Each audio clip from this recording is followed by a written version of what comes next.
How does a man turn into the joke at his own birthday, surrounded by laughter as he collapses to the ground? Why did no one stop to ask if I was injured, even as the pain overwhelmed my senses? Could a single X-ray image in a white hospital room finally expose the truth my own family tried to brush off with laughter? Before we continue, we ask you to hit the hype button, subscribe, and like the video to help the channel grow. Tell us which city you are from in the comments. We would like to get to know our audience better. My name is Jared Mercer, and I'm 42 years old. For most of my life, I've been the reliable one, the quiet one, the brother who fixes things and asks for nothing in return. I work as a technical supervisor at a manufacturing plant where people respect my judgment and trust my expertise. But somehow, when I walk into a room full of my own family, I become invisible, or worse, I become entertainment. The invitation came via text from my brother Evan's wife, Trina. Jared's B-Day party arrows our place Saturday 6 p.m. Don't be late. No question about whether I wanted a party. No asking what I might enjoy. Just an announcement, like I was a child being told when to show up for my own celebration. I stared at the message from my apartment kitchen, coffee growing cold in my hands. At 42, I should have been past caring about birthday parties, but something about the casual dismissal in those words stung. Trina had a way of making even invitations sound like obligations. My phone buzzed again. This time it was my mother. Hope you'll be nice to Trina tomorrow. She's trying to do something special for you. Special. Right. I almost didn't go. I stood in my bedroom Saturday evening, looking at myself in the mirror, khakis, button-down shirt, the same outfit I'd worn to every family gathering for the past 5 years. Safe, unremarkable, exactly what they expected from boring old Jared. But family is family, even when they treat you like an afterthought.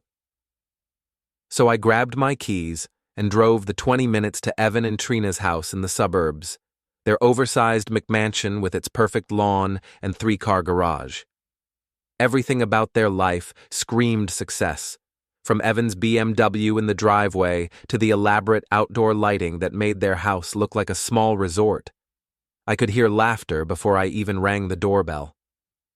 Through the front window, I saw my mother, my Aunt Carol, and a few of Evan's friends clustered around the kitchen island.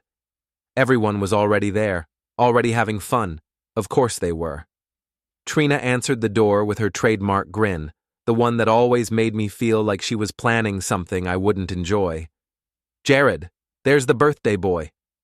She was loud, as always, her voice carrying across the entire house. "We were wondering when you'd show up." "I'm 5 minutes early," I said, checking my watch. "Are you? Time flies when you're having fun." She grabbed my arm and pulled me inside, her grip tighter than necessary. "Everyone's in the kitchen. We've got quite the celebration planned for you." The way she said celebration made my stomach tighten. In the kitchen, Evan looked up from pouring wine and flashed his perfect smile. My younger brother had always been the charming one, the one who could talk his way into or out of anything. Where I was quiet and methodical, Evan was spontaneous and magnetic. People gravitated toward him at parties, while I usually found myself standing alone by the snack table. "Jared, happy birthday, brother!" He came over and clapped me on the shoulder harder than necessary. "How's it feel to be another year older and still single?" The room chuckled. My Aunt Carol gave me a sympathetic look, but she was smiling too. This was how it always started. Little jabs disguised as jokes with everyone laughing along because Evan was so charming and Trina was so fun. "Can't complain," I said, forcing a smile. "Oh, we've got some great surprises for you tonight," Trina announced, bouncing on her toes like an excited child. "Don't we, honey?" Evan grinned. "The best.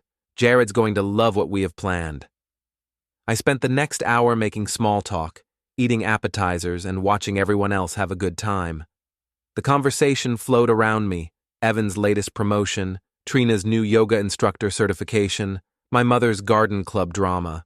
When someone did address me directly, it was usually to ask about work or to make some gentle joke about my quiet lifestyle.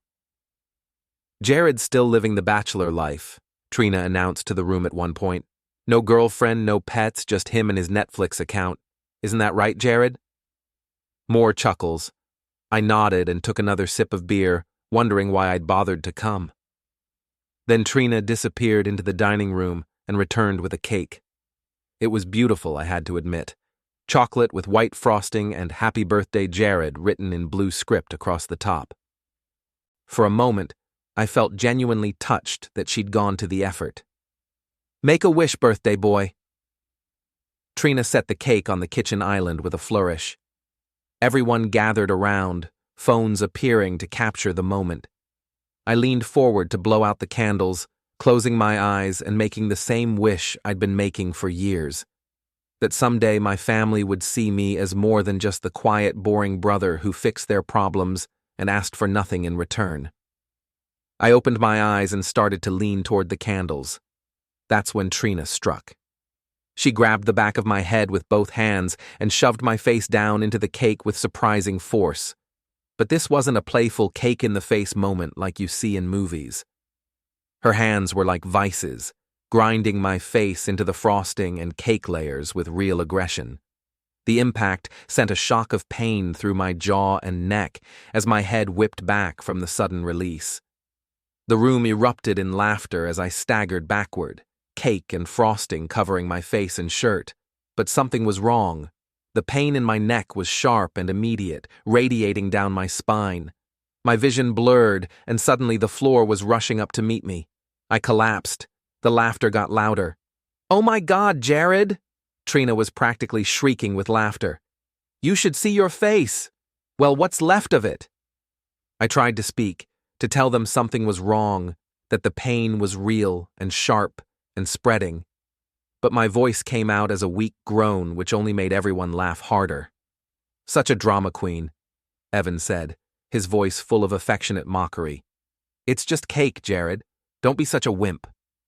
Phone cameras flashed as I lay on their kitchen floor, chocolate cake in my hair, frosting in my eyes, and a pain in my neck that felt like someone had driven a spike through my spine. My own family stood around me, laughing and taking pictures, treating my collapse like the grand finale of their entertainment. My phone vibrated in my pocket. Through the haze of pain and humiliation, I managed to pull it out and see a text from Sam, my best friend since college. "How's the party?" I stared at the screen, cake dripping from my face, while my family continued to laugh above me. How was the party? It was exactly what I should have expected. I drove myself home that night with cake still in my hair and pain radiating through my neck and shoulders. Every turn of the steering wheel sent fresh waves of agony down my spine, but I didn't want to give Trina and Evan the satisfaction of knowing they'd actually hurt me. Better to suffer in silence than give them more ammunition for their jokes. Back in my apartment, I stood in the bathroom mirror and carefully cleaned cake from my face and hair. The fluorescent light was harsh, showing every detail of the mess I'd become.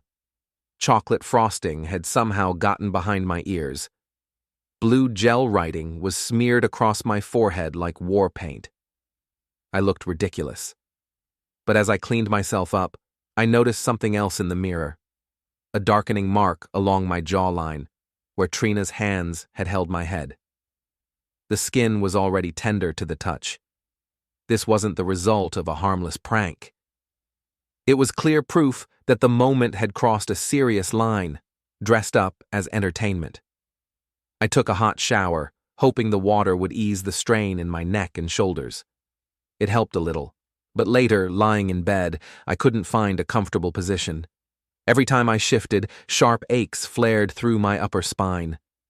I stared at the ceiling, replaying the evening's events. This wasn't the first time. It was never the first time with Trina. The memories came rushing back as I lay there in the dark. 3 years earlier, at Evan's birthday party, Trina had playfully shoved me into their pool while I was fully clothed, with my phone still in my pocket. When I surfaced, coughing and furious, she laughed and said, "Lighten up, Jared. It's just water." Everyone else laughed too, and I spent the rest of the party sitting in borrowed clothes while my phone slowly became unusable in a bag of rice. 2 years ago, at Christmas dinner, she'd hidden my shoes while I was eating, then acted like it was hilarious when I couldn't find them to leave. I'd spent 20 minutes searching their house while everyone watched and giggled, finally finding my shoes in the garage freezer. "Just a little Christmas prank," Trina had declared. "Don't be such a spoil sport." Last year, she'd put plastic wrap over the toilet seat in their guest bathroom right before I went in. When I'd emerged embarrassed and wet, she'd been waiting outside the door with her phone, recording my humiliation. The video had gone straight to her social media with the caption, "Pranking my boring brother-in-law." Every time, Evan had laughed along. Every time, my mother had urged me to not make a scene and just let it go. Every time, I'd been the one expected to be a good sport, to take the joke, to pretend that being the constant target of someone's cruel humor was just part of being family. But this time felt different. This time, I was genuinely hurt. I must have dozed off despite the pain, because I woke up to my alarm at 6 a.m. feeling like I'd been hit by a truck. The pain in my neck had worsened overnight, and now it was accompanied by a headache that made the morning light feel like daggers in my eyes. Getting dressed was a challenge. Lifting my arms to put on a shirt sent fresh waves of pain through my shoulders and upper back. I managed to make coffee, but even the simple act of tilting my head back to drink it was agony. At work, I tried to act normal. My job as a technical supervisor required me to be sharp, decisive, and reliable. The plant workers looked to me for answers when machines broke down or safety protocols needed to be implemented. I couldn't afford to show weakness here. "Morning, Jared," called Maria, one of our best machine operators. "How was your birthday?" "Fine," I said, forcing a smile. "Thanks for asking." "You look a little rough around the edges. Late night?" If only she knew. Something like that. Throughout the morning, I found myself moving carefully, turning my whole body instead of just my head when someone called my name. During our safety meeting, I had to ask someone else to write on the whiteboard because lifting my arm above shoulder height was too painful. By lunch, word had gotten around that I wasn't feeling well. 3 different people offered to cover my afternoon inspections.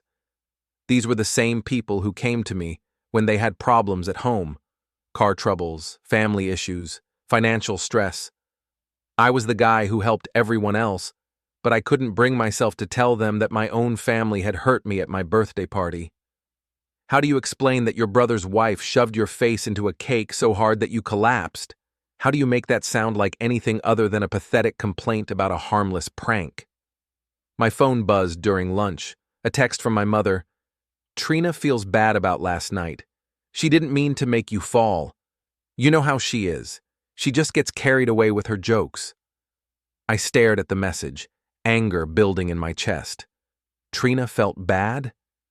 She'd posted 3 videos of the incident on her Instagram story, each one with laughing emojis and captions like, "When your brother-in-law can't handle a little cake," and "Drama queen much? It's just frosting." I'd seen the posts this morning, along with dozens of comments from her friends. "OMG, Trina, you're so bad."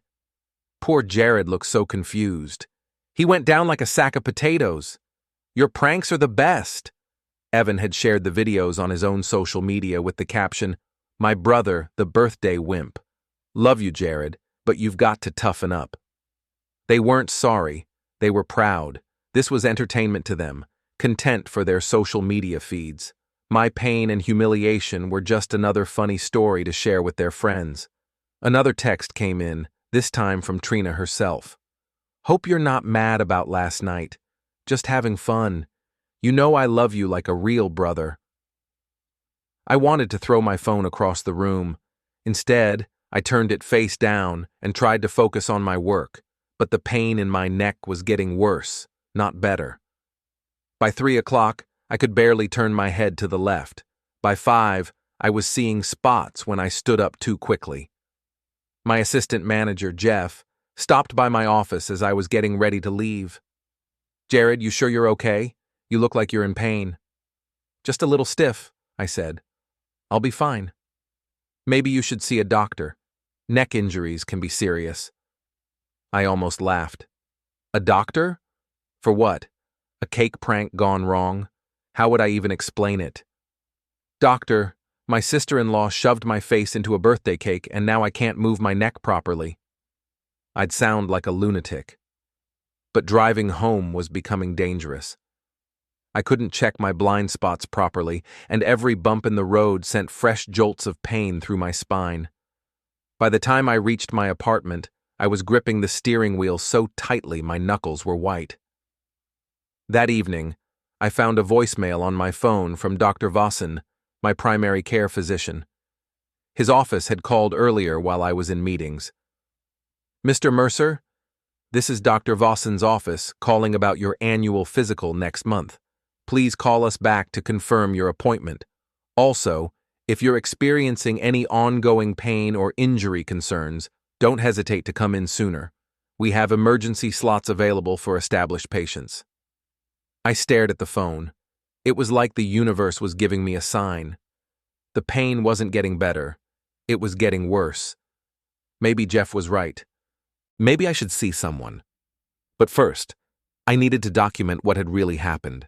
If this was serious, if I was really hurt, I wanted a record of the truth before my family's version of events became the only story that mattered.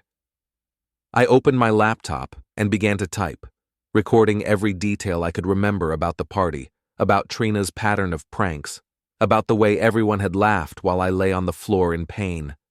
I saved screenshots of her social media posts, copied the text messages from her and my mother, and wrote down the names of everyone who had witnessed what happened. I didn't know why I was doing it. I just knew that for once, I wanted someone to know the truth about what it was like to be the family joke, even if that someone was only me.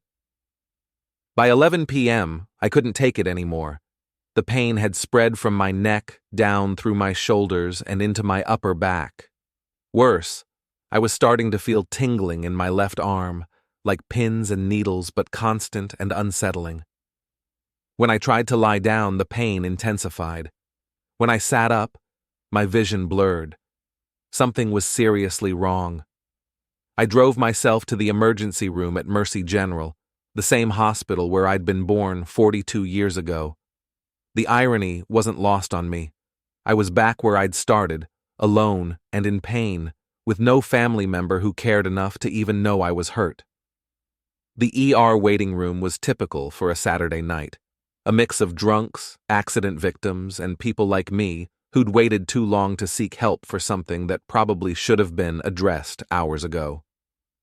I checked in with the triage nurse, a tired-looking woman who asked me to rate my pain on a scale of 1 to 10.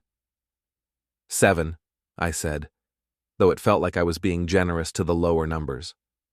What happened? This was the moment I'd been dreading. How do you explain that your family hurt you without sounding like either a liar or a pathetic victim? I had an accident at a family gathering, I said carefully. Someone pushed my head down forcefully and I fell. I've been having neck pain and tingling in my arms since last night. She made notes without looking up. Any loss of consciousness? No, but I did fall to the ground. Alcohol involved?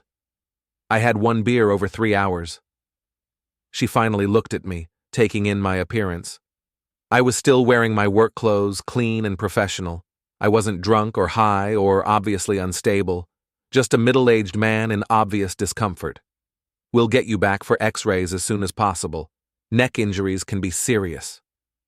The waiting room gave me time to think, which was the last thing I wanted. My phone had been buzzing intermittently with notifications, more comments on Trina's social media posts, more people laughing at my expense. I'd turned off the sound, but I could see the screen lighting up every few minutes with fresh humiliation. Around midnight, a nurse called my name.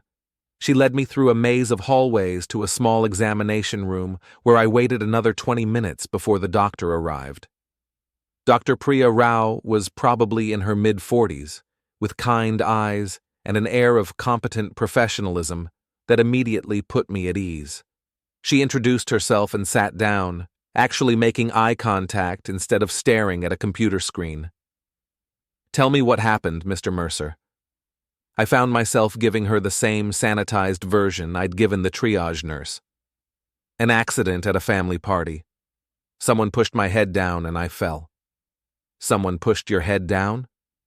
She was writing notes, but I could tell she was listening carefully. "Can you be more specific?" "My sister-in-law was... She was trying to be funny. She pushed my face into a birthday cake, but she used a lot of force. My head snapped back when she let go, and I fell to the floor." Dr. Rao looked up from her notes. "This was meant to be a joke. That's what everyone said.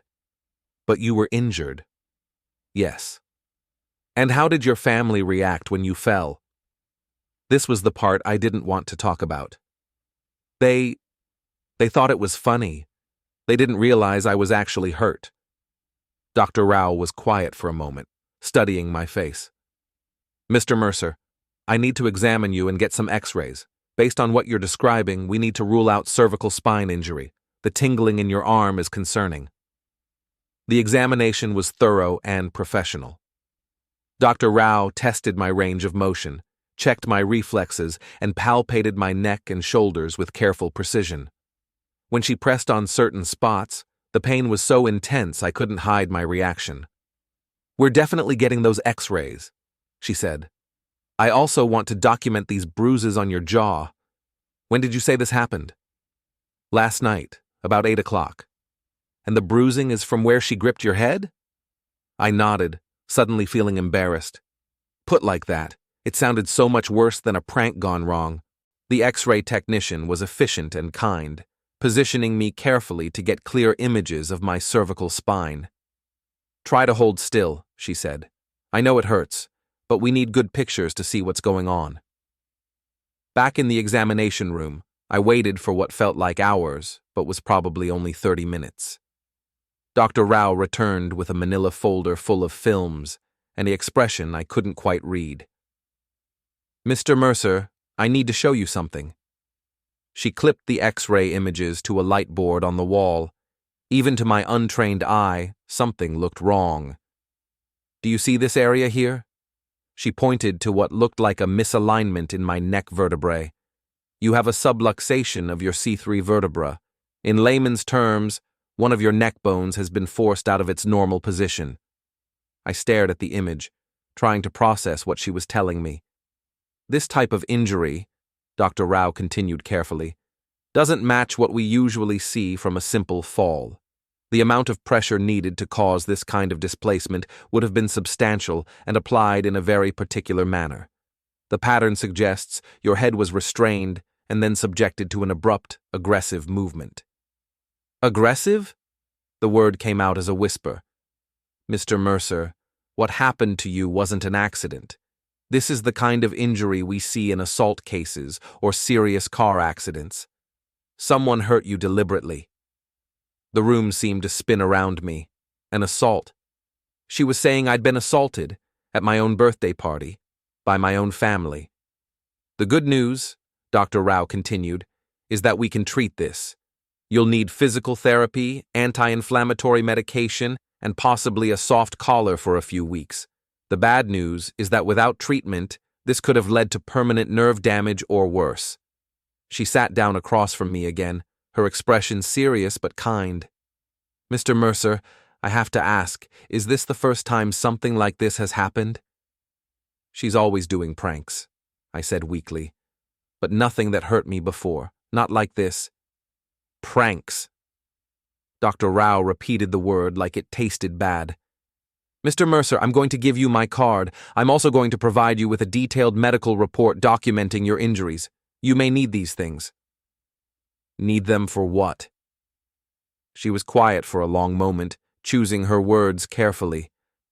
"Sometimes people need medical documentation for legal purposes. I'm not telling you what to do, but I want you to have options." Legal purposes. She was talking about pressing charges against my own family. "I need to step out for a few minutes to complete your paperwork," Dr. Rao said. "The nurse will be in with your discharge instructions and prescriptions." After she left, I sat alone in the small examination room, staring at the X-ray images still clipped to the light board. The evidence was right there in black and white, proof that what had happened to me wasn't a harmless prank. It was an assault that could have left me permanently disabled. My phone buzzed. Another notification from Trina's social media. I opened it without thinking and immediately regretted it. She'd posted a new video, this one a compilation of Jared's birthday fail set to comedy music, with slow-motion replays of my collapse and close-ups of my cake-covered face. The caption read, "When you're so dramatic you pass out from birthday cake. Sorry, not sorry, Jared." Your birthday pranks. Family fun, chatter, drama queen. The video had been shared 47 times and had over 200 likes. The comments were brutal. Your brother-in-law is such a wimp. OMG, he actually fainted. This is why Jared needs to get out more. Poor guy can't handle a little frosting. I was entertainment. My pain, my injury, my humiliation. It was all just content for their social media feeds. They were literally profiting from my suffering, gaining likes and shares and social media attention while I sat in an emergency room with a displaced vertebra. Through the thin walls of the examination room, I could hear Dr. Rao talking quietly on the phone in the hallway. I couldn't make out all the words, but I caught fragments. Not consistent with the reported mechanism, and pattern suggests intentional harm, and yes, I think we should document everything. She was talking to someone official, someone who dealt with cases like mine. When she returned with my discharge papers, Dr. Rao's expression was carefully neutral. "Mr. Mercer, I've documented everything thoroughly in your medical record. I've also taken the liberty of photographing your visible injuries with your consent. It's standard procedure for this type of case." "What type of case?" "The type where someone needs to have all the facts clearly documented." She handed me her business card, along with a thick envelope. "This contains copies of all your X-rays, my medical report, and the injury photographs. Keep them in a safe place." "Dr. Rao, can I ask you something?" "Of course." "In your professional opinion, could this injury have been caused accidentally?" She met my eyes directly. "Mr. Mercer, in 15 years of emergency medicine, I have never seen a cervical subluxation like yours caused by someone accidentally pushing another person's face into a cake. The biomechanics don't support that explanation. The force required, the angle of impact, the resulting displacement pattern, none of it is consistent with an accident." "So you're saying?" "I'm saying that someone hurt you on purpose. Whether they intended to cause this specific injury or not, the actions that led to it were deliberate and excessive." I sat in my car in the hospital parking lot for a long time after that, holding the envelope of medical records and staring at Dr. Rao's business card. The pain medication she'd given me was starting to work, dulling the sharp edges of my physical discomfort. But the emotional pain was just beginning. My family had injured me, not by accident, not as harmless fun, but intentionally and with clear force. And then they laughed about it, posted it online, and turned me into a spectacle for their entertainment. The worst part was that if I hadn't come to the hospital, if I hadn't insisted on X-rays, no one would ever have known the truth. I would have suffered in silence, like I always did, while they continued to treat my pain as a punchline. But now I had proof. I had documentation. I had evidence that what happened to me wasn't okay, wasn't normal, and wasn't something I had to accept just because we were family. For the first time in my adult life, I had the power to make them face the consequences of their actions. The question was, what was I going to do with it? I spent Sunday morning researching cervical spine injuries on my laptop, trying to understand exactly what had been done to me. The medical websites were clear. Subluxation of the C3 vertebra was a serious injury that typically resulted from car accidents, sports collisions, or high-energy trauma events. Nowhere did I find any reference to birthday cake pranks. The soft collar Dr. Rao had prescribed made me look like a car accident victim, which I supposed wasn't far from the truth. The visible reminder of my injury felt both embarrassing and validating. Embarrassing because I'd have to explain it to people. Validating because it proved I wasn't being dramatic or oversensitive. My phone had been quiet all morning, which was unusual for a Sunday. Typically, my mother would call to check in, or Evan would text about weekend plans. The silence felt deliberate, like they were all waiting for the drama to blow over so they could go back to treating me like nothing had happened. Around noon, Sam called. "Hey man, how was the birthday party? Sorry I couldn't make it. Jenny had that work thing." Sam Vossen had been my best friend since college. He was one of the few people who knew what my family was really like, though even he didn't know the full extent of how they treated me. I paused, looking at the envelope of medical records on my coffee table. "Actually, it was pretty bad, Sam." "Bad how? Did Trina do something stupid again?" "She hurt me. Actually hurt me. I'm wearing a neck brace." The line went quiet. "What?" "Jared, what happened?" I told him everything.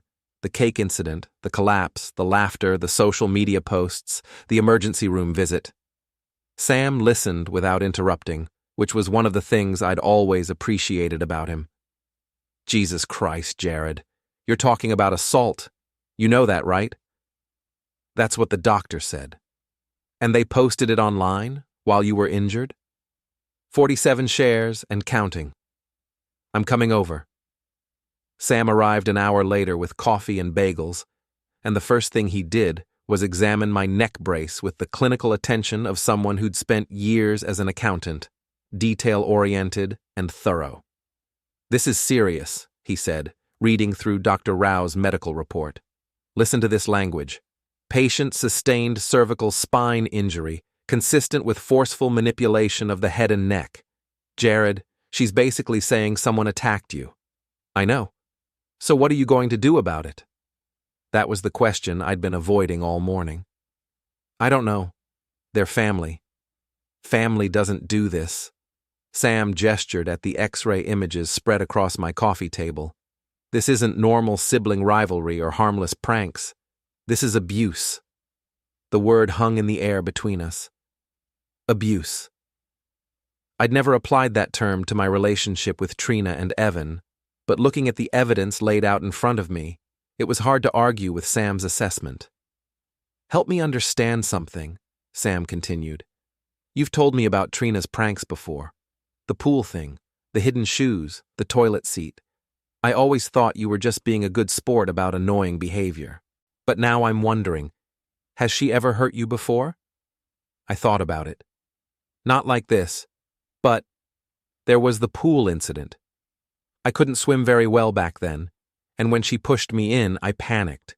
I thought I might drown. She just laughed and said I was being dramatic." "What about Evan? Does he participate in this stuff?" "He laughs. He always laughs. And he posts about it online, shares her videos. Sometimes he comes up with ideas for pranks."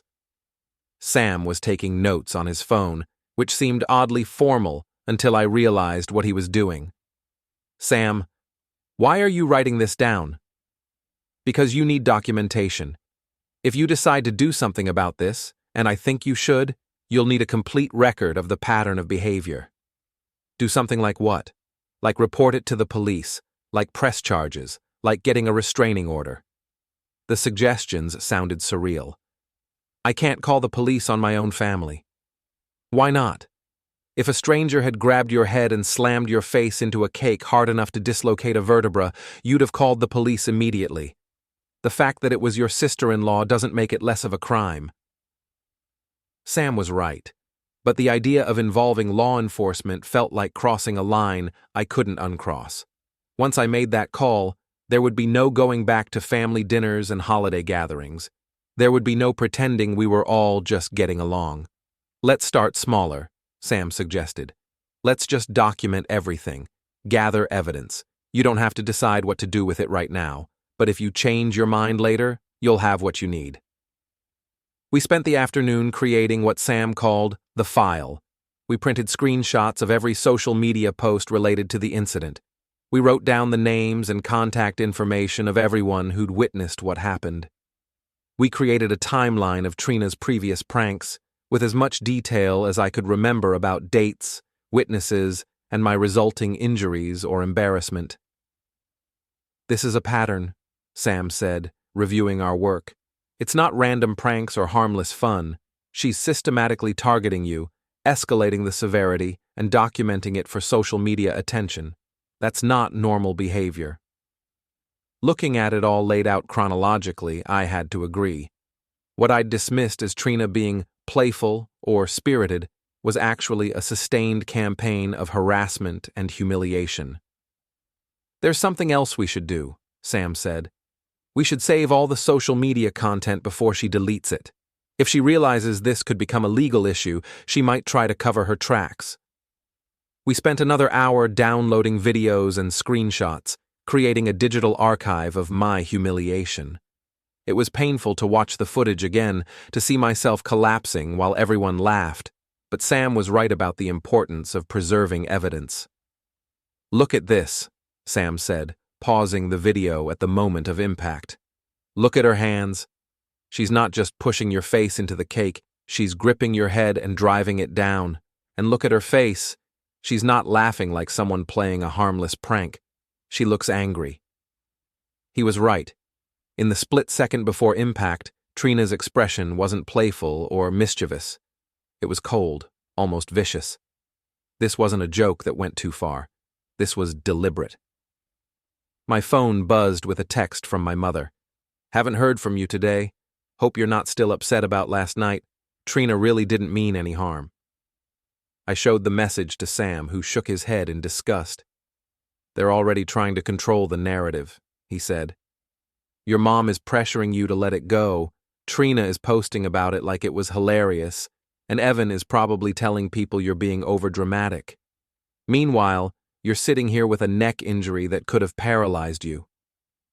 "What should I tell my mom?" "The truth. Tell her you were seriously injured and you're not okay with what happened." I typed and deleted several responses before settling on, "I'm in a neck brace from the injury. This wasn't harmless." Her response came immediately. "A neck brace? Jared, are you sure you're not overreacting? Maybe you should see a doctor." "I did see a doctor. That's who gave me the neck brace."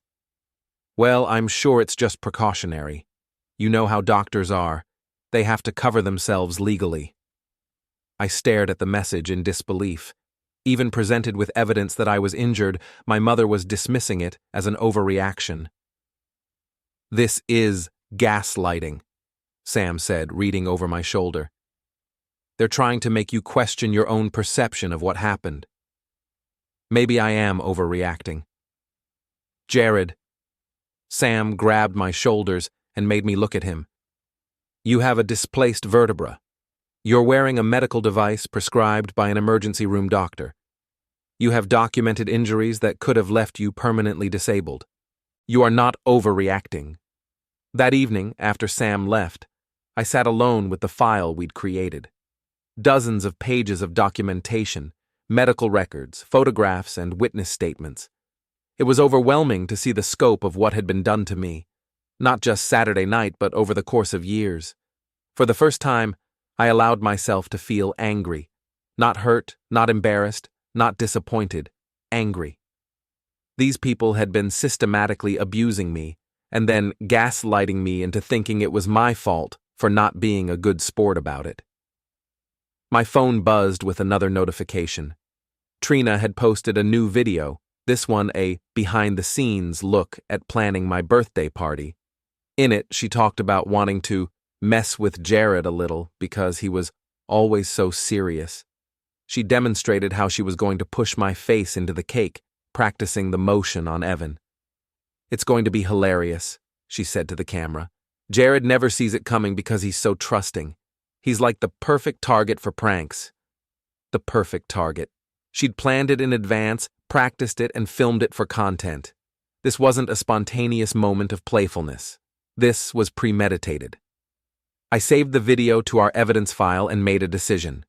Tomorrow, I was going to start making some phone calls. I was going to talk to lawyers, to police, to anyone who would listen.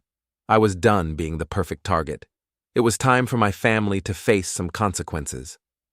Monday morning brought a new challenge, explaining my neck brace to my coworkers. I decided to tell them the truth, that I'd been injured at a family gathering and was recovering from a cervical spine injury. I left out the details about birthday cake and social media humiliation. "Wow, Jared, what happened?" asked Mike from maintenance when he saw me in the break room. "Family party got a little rough," I said, which was technically accurate. "Hope they're taking care of you while you recover." I almost laughed. Not exactly. The sympathy and concern from my colleagues was a stark contrast to my family's reaction. People I worked with every day were more worried about my well-being than the people who were supposed to love me unconditionally. During my lunch break, I made the first call. "Law offices of Patricia Eldro. How can I help you?" "I'd like to schedule a consultation about a potential assault case." "Are you currently in danger?" "No, it's about an incident that happened over the weekend." "I can get you in with Ms. Eldro tomorrow at 2 p.m. Can you briefly describe the nature of the incident?" I gave the receptionist the basic facts. Family member caused injury, have medical documentation, considering legal options. She took my information professionally, without judgment or surprise. Apparently, families hurting each other wasn't unusual in their practice. My second call was harder. Metro Police non-emergency line. "I'd like to report an assault." "When did this occur?" "Saturday night." "Are you in immediate danger?" "No." "I can have an officer meet with you to take a report. Are you available this afternoon?" The idea of a police officer coming to my workplace felt too public, too dramatic. "Could I come to the station instead?" "Certainly. Do you have transportation and are you physically able to travel?" "Yes." "Can you be here by 4 p.m.? "I'll be there." After work, I drove to the police station with my envelope of medical records and the evidence file Sam and I had compiled. The building was modern and institutional, all glass and steel and fluorescent lighting. I felt like I was crossing a threshold I could never uncross. The desk sergeant was a middle-aged woman with kind eyes and a no-nonsense demeanor. "You're here to report an assault?" "Yes." "Have a seat. Detective Grant will be with you shortly." Detective Lisa Grant was probably in her 40s, with short gray hair and the calm confidence of someone who'd seen everything. She led me to a small interview room and offered me coffee, which I declined because my hands were already shaking. "Tell me what happened," she said, opening a notebook. I told her everything: the birthday party, the cake incident, my collapse, the laughter, the social media posts, the hospital visit. Detective Grant listened without interruption, taking notes and occasionally asking for clarification. "You have medical documentation?" I handed her the envelope from Dr. Rao. She reviewed the X-rays and medical report carefully, her expression growing more serious. "This is a significant injury," she said. "The doctor's notes are very clear about the mechanism of injury. She's basically saying this couldn't have been accidental." That's what she told me. "And you have video evidence of the incident?" I showed her the social media posts on my phone. Detective Grant watched the video several times, pausing at key moments. "Mr. Mercer, I want to be clear about something. What happened to you meets the legal definition of assault. The fact that it occurred at a family gathering doesn't change that. The fact that it was disguised as a prank doesn't change that. What happens next? I'll need to interview witnesses, collect the social media evidence officially, and coordinate with the district attorney's office. Based on the medical evidence and video documentation, this is a strong case. Will they be arrested? Possibly. That depends on what the DA decides after reviewing the evidence. But Mr. Mercer, I want you to understand something. Once we start this process, it becomes a criminal matter. Your family members will likely be contacted by police, possibly arrested, and definitely made aware that you've reported them for assault. The weight of that reality settled over me. There would be no going back after this. Do you need time to think about it? No, I said, surprising myself with the firmness in my voice. I want to proceed. Detective Grant spent another hour taking my detailed statement, collecting contact information for witnesses, and explaining the process. She would begin investigating immediately, starting with collecting the social media evidence before it could be deleted. One more thing, she said as we finished. Do you feel safe? Are you concerned about retaliation? I don't think they'd physically hurt me again, I said, but they'll probably try to turn the rest of the family against me. If you feel threatened in any way, call us immediately. And Mr. Mercer? You did the right thing coming forward. No one deserves to be treated the way you've been treated. Driving home, I felt a strange mix of relief and terror. I'd done it. I'd actually reported my own family to the police. There was no taking it back now. My phone was buzzing with notifications, but I ignored them until I got home. 7 missed calls from my mother, 3 from Evan, and a string of increasingly frantic text messages. Mom. Jared, call me immediately. There are rumors going around that you went to the hospital. Why didn't you tell me? Mom. Evan heard from someone that you were asking about lawyers. Please tell me that's not true. Mom. Jared, you need to call me right now. This family does not air its dirty laundry in public. Evan.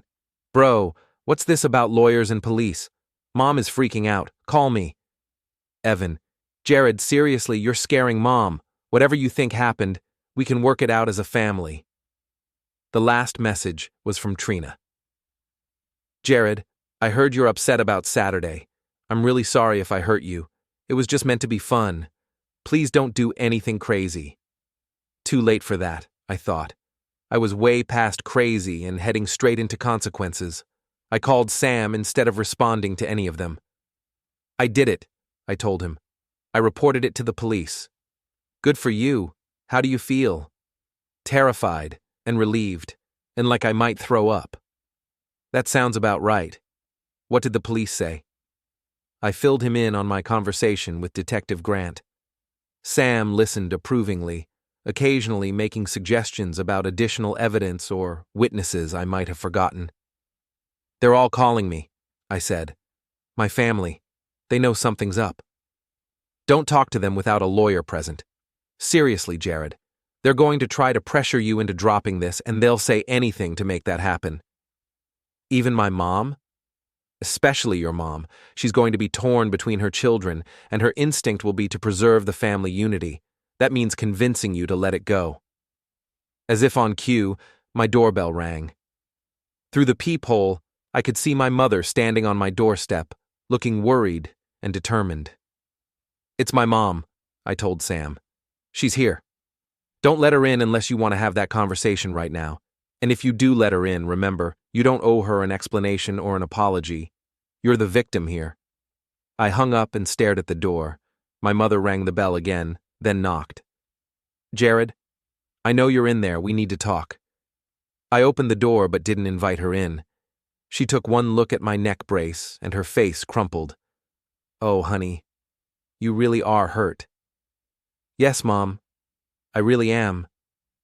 Why didn't you tell me? Why didn't you call me from the hospital? Because every time I try to tell you that Trina hurts me, you tell me I'm overreacting. She stepped back like I'd slapped her. That's not... I don't... Come in, I said, finally stepping aside.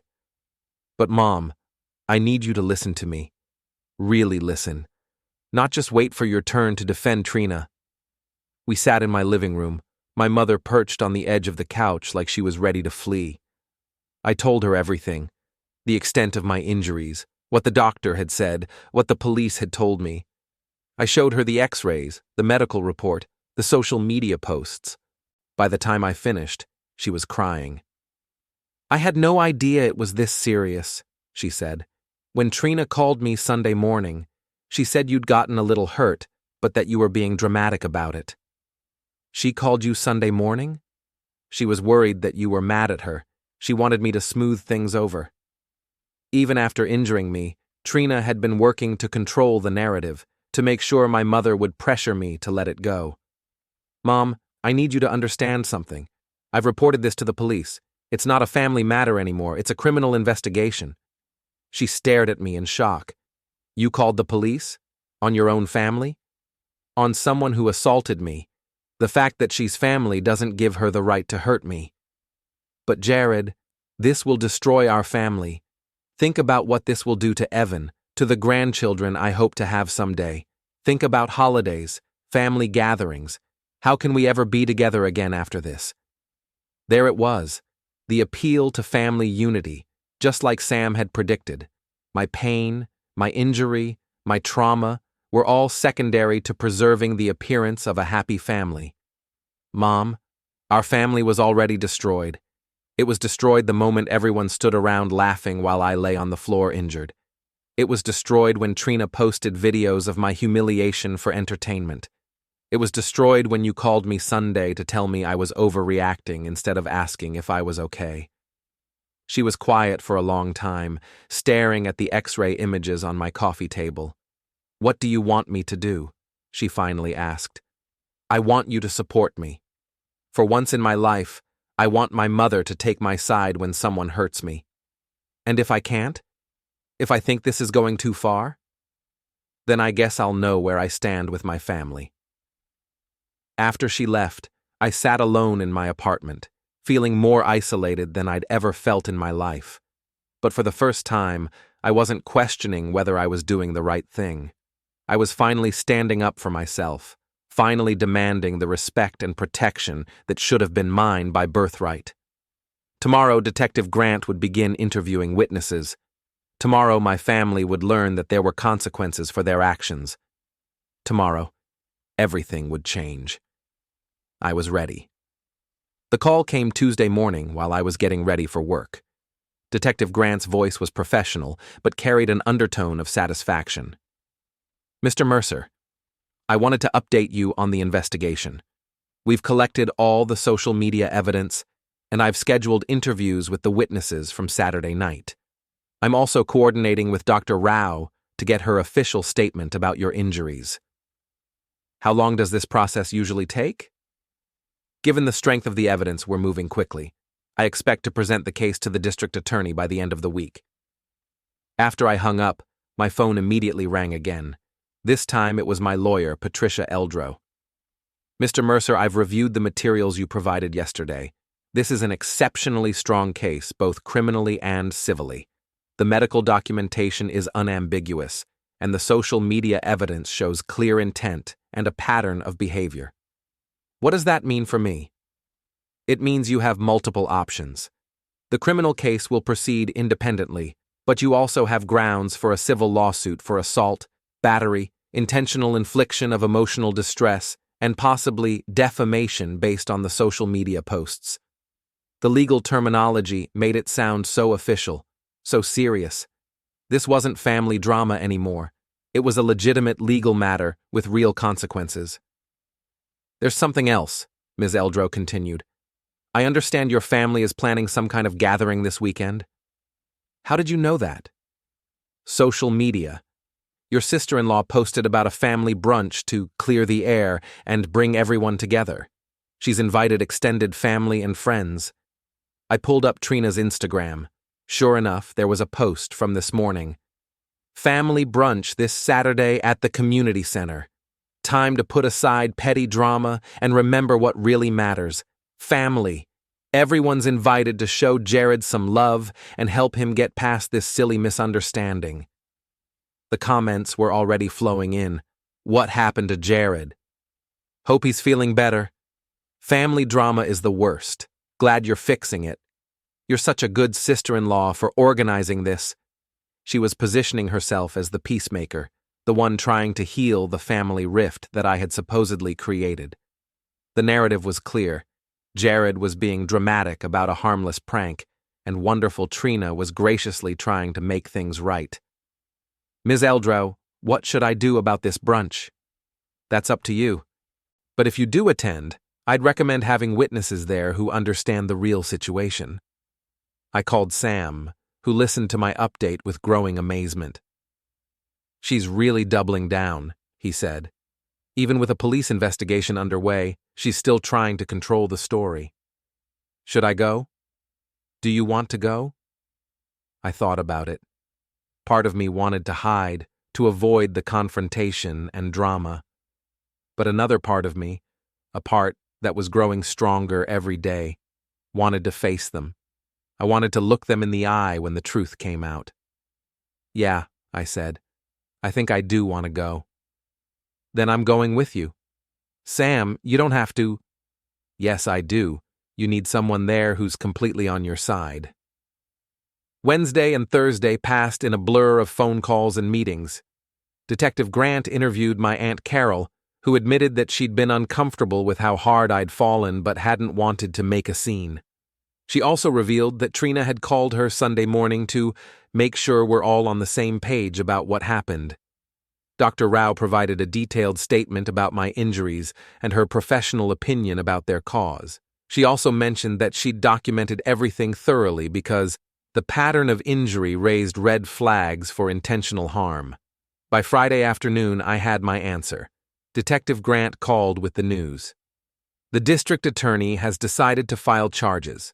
Assault in the 3rd degree for your sister-in-law, and we're considering charges against your brother as well for his role in the incident.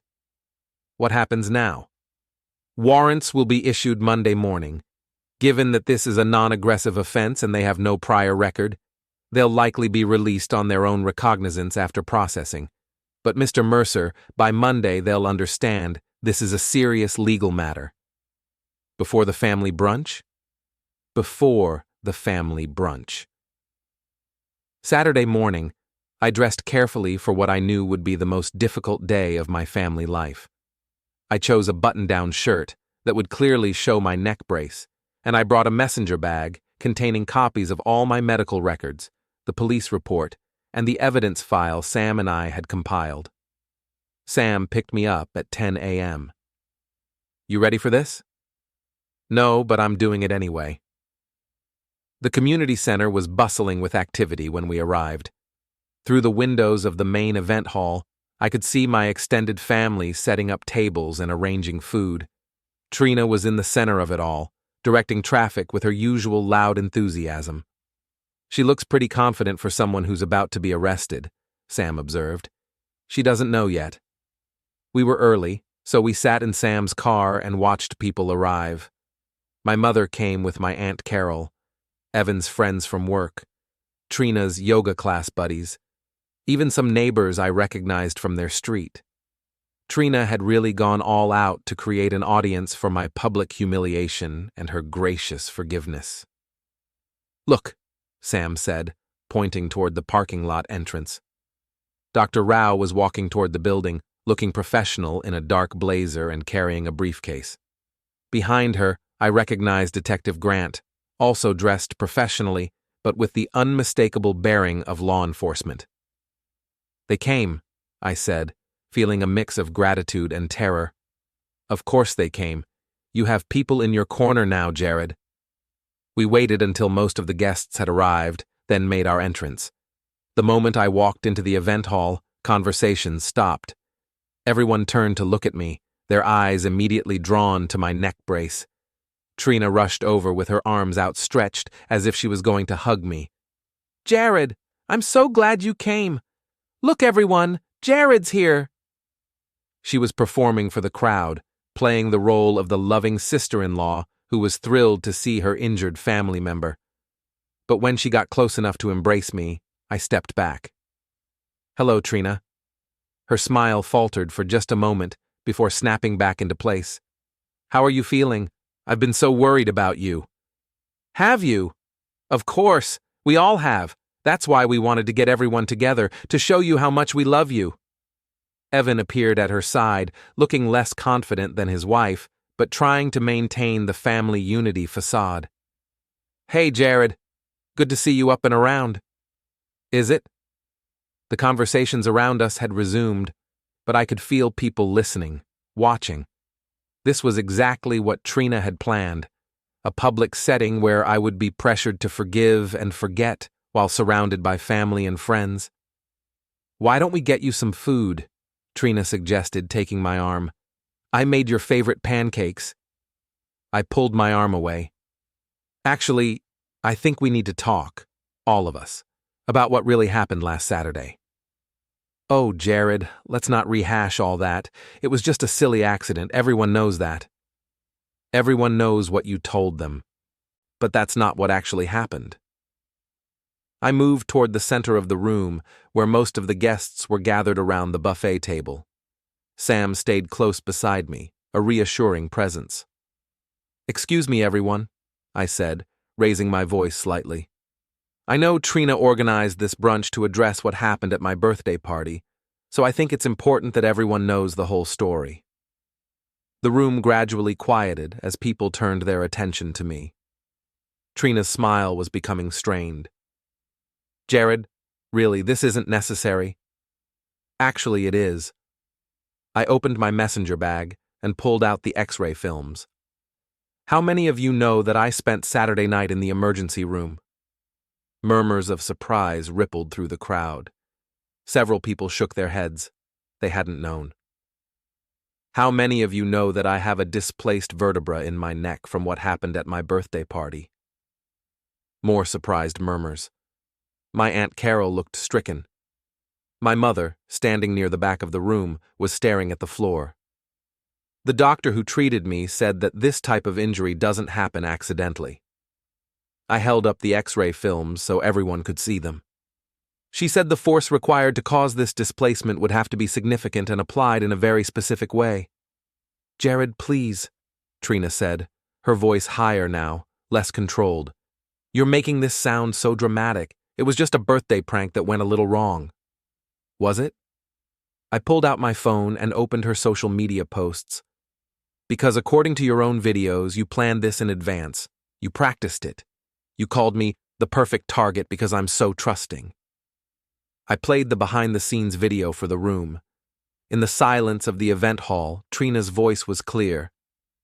"Jared never sees it coming because he's so trusting. He's like the perfect target for pranks." The room was completely quiet now. People were staring at Trina, then at me, then at the X-ray films in my hands. "After I collapsed from my injury," I continued, "while I was lying on the floor in pain, everyone laughed, and then you posted videos of my collapse online for entertainment. You've received hundreds of likes and shares from my humiliation." "That's not... we didn't know you were really hurt," Trina stammered. "Didn't you? Because when I tried to tell you I was in pain, you called me dramatic. When I went to the hospital, you told people I was overreacting. When my mother called to check on me, you told her I was being a wimp." Dr. Rao stepped forward from where she'd been standing near the back of the room. "Excuse me. I'm Dr. Priya Rao from Mercy General Hospital. I treated Mr. Mercer in our emergency room Saturday night." The room turned toward her, surprised by her presence. "I can confirm that Mr. Mercer sustained a serious cervical spine injury that required immediate medical intervention. In my professional opinion, based on 15 years of emergency medicine experience, this injury pattern is not consistent with an accidental fall or a harmless prank gone wrong." "Who are you?" Evan demanded. "Why are you here?" "I'm here because someone needs to speak for the medical facts in this case." Dr. Rao's voice was calm but firm. "Mr. Mercer could have suffered permanent nerve damage or paralysis from this injury. The force required to cause this displacement suggests deliberate intent to cause harm." Detective Grant stepped forward from beside Dr. Rao. "I'm Detective Lisa Grant with Metro Police. I'm here because this is now an active criminal investigation." The room erupted. People started talking at once, voices raised in surprise and confusion. Trina went pale, grabbing Evan's arm. "Criminal investigation?" Evan's voice cracked. "Mr. and Mrs. Mercer, you should know that warrants for your arrest will be issued Monday morning on charges of assault. You have the right to contact an attorney." The silence that followed was deafening. Trina was staring at Detective Grant like she couldn't process what she was hearing. Evan was looking back and forth between me and the detective, his mouth opening and closing without sound. My mother finally spoke from the back of the room. "Jared." Everyone turned toward her. She walked slowly through the crowd until she was standing beside me, looking at the X-ray films in my hands. "I'm sorry," she said quietly. "I'm sorry I didn't believe you. I'm sorry I told you to let it go. I'm sorry I chose keeping peace over protecting my son." She turned to face Trina and Evan. "What you did to Jared was wrong. What I did, pressuring him to accept it, was wrong too." Then she moved to stand beside me, facing the room. "I support my son, completely." The gesture was small but powerful. For the first time in my adult life, my mother was publicly taking my side against the rest of the family. Trina finally found her voice. "This is insane. It was a joke, a stupid birthday prank. You can't arrest someone for a prank." "Actually," Detective Grant said calmly, "when a prank results in serious bodily injury and there's evidence of intent to cause harm, it becomes assault under state law." "Intent to cause harm? I never intended to hurt him." "Your own social media posts suggest otherwise, planning the action in advance, calling the victim a perfect target, and then posting the results for entertainment all suggest deliberate intent." As the reality of the situation sank in, the mood in the room shifted dramatically. The extended family members and friends who had come expecting a reconciliation brunch were witnessing the collapse of the family narrative they'd been fed. Instead of Jared being dramatic about a harmless prank, they were seeing evidence of assault and a cover-up. People began leaving quietly, murmuring apologies to me as they passed. My Aunt Carol stopped to squeeze my hand. "I should have said something Saturday night. I knew it looked wrong." Within 30 minutes, the room had mostly emptied except for immediate family, Dr. Rao, Detective Grant, Sam, and me. Trina was crying now, mascara running down her cheeks. Evan was staring at his hands. "Jared," Evan said finally. "I'm sorry, I never thought... we were just having fun." "No," I said firmly. "You were having fun. I was being hurt and humiliated for your entertainment. But we're family. Can't we work this out? Do you really want to see us go to jail? I want you to face consequences for your actions. For the first time in your lives, I want there to be actual consequences." Detective Grant handed business cards to Trina and Evan. "You should contact attorneys immediately. You'll be contacted Monday about surrendering for booking."